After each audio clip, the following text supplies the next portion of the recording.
আমরা দুঃখের সাথে দেখতে পাচ্ছি বিভিন্ন মিডিয়ায় সাংবাদিকরা প্রশ্ন করছে, সারা প্রশ্ন করার সাহস পাচ্ছে যে শেখ হাসিনা কি গণহত্যাকারী, সেটা কি প্রমাণিত হয়েছে কি প্রমাণিত হয় নাই। সেই সব সাংবাদিকদের উদ্দেশ্যে বলতে চাই, আপনারা সাংবাদিক নন, আপনারা ফ্যাসিস্ট আওয়ামী লীগের দোসর। বাংলাদেশে নয়, শুধু বাংলাদেশে নয়, পুরা পৃথিবীতে জাতিসংঘের রিপোর্টও স্পষ্টভাবে প্রমাণিত হয়েছে শেখ হাসিনার নির্দেশে, আওয়ামী লীগের নির্দেশে, আওয়ামী লীগের পরিকল্পনায় এই জুলাই আগস্টে গণহত্যা এবং মানবতা বিরোধী হত্যাকাণ্ড সংঘটিত হয়েছে।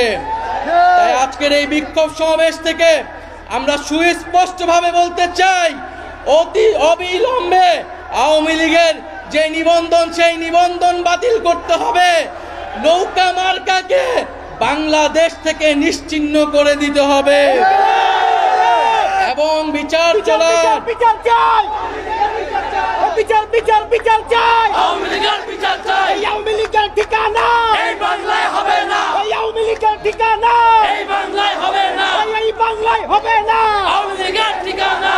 এবং বিচার চলাকালীন পর্যন্ত আওয়ামী লীগের সাংগঠনিক এবং রাজনৈতিক কর্মকাণ্ড আইন করে নিষিদ্ধ ঘোষণা করতে হবে।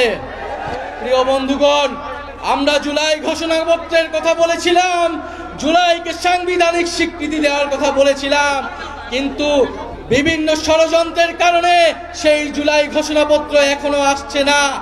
ভুলে গেলে চলবে না, এই জুলাই গণ অভ্যুত্থানের ফলেই কিন্তু আজকে বাংলাদেশে যারা রাজনীতি করছে, যারা ক্ষমতায় যাওয়ার স্বপ্ন দেখছে, তারা কিন্তু এই শহীদ পরিবার এবং আহত যোদ্ধাদের আত্মত্যাগের ফলেই স্বপ্ন দেখতে পাচ্ছে।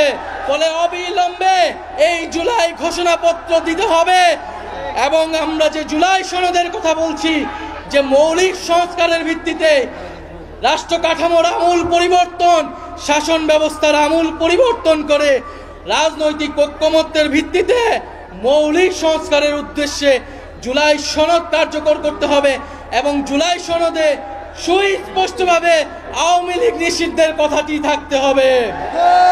প্রিয় বন্ধুগণ, আমরা একটি নতুন সংবিধানের কথা বলছি।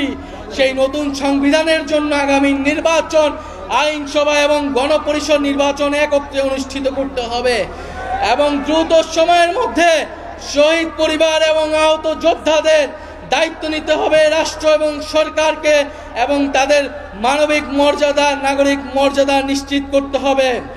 প্রিয় বন্ধুগণ, জাতীয় নাগরিক পার্টি এনসিপি নতুন বাংলাদেশ বিনির্মাণে, নতুন বন্দোবস্ত বিনির্মাণে সংগঠিত হয়েছে। আমরা জানি আমাদের হাতে সময় অল্প, কিন্তু আমাদের দায়িত্ব অনেক। সেই জাতি আমাদের উপর 5ই আগস্ট আস্থা রেখেছিল। আমরা বিশ্বাস করি আগামীতে এনসিপির উপরই জনগণ তাকিয়ে আছে, সেই আস্থা রাখছে।